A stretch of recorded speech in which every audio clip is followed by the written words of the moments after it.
ay rated SPG. Striktong patnubay at gabay ng magulang ang kailangan. Maaaring may masiselang tema, lengguwahe, karahasan, sexual, horror o droga na hindi angkop sa mga bata.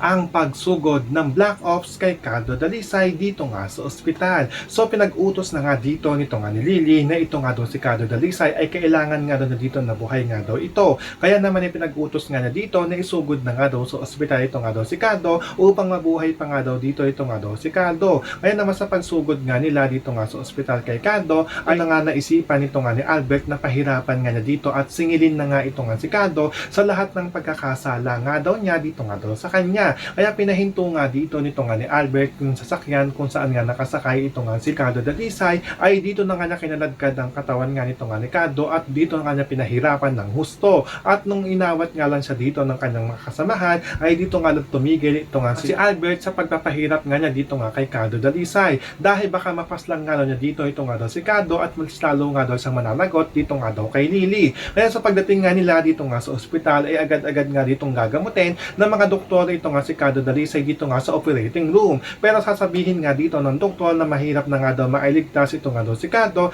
dahil sa laki nga daw ng pinsala at bugbog na nangyari dito nga daw kay Cardo. Kaya nga ito nga si Albert ay nagdadasal nga ito at sinasabi nga na dito na sana nga daw ay masawi na nga daw dito ito nga daw si Cardo upang mapagbayaran na nga daw niya dito ang lahat ng kasalanan nga daw niya dito nga daw sa kanya. So pakakaabang natin dito kung makakaligtas pa nga ba ito nga si Cardo o masasawi na nga siya. Iyan ang ating mga pakakalutukan at pakakaabangan dito nga sa PJ San Provinciano.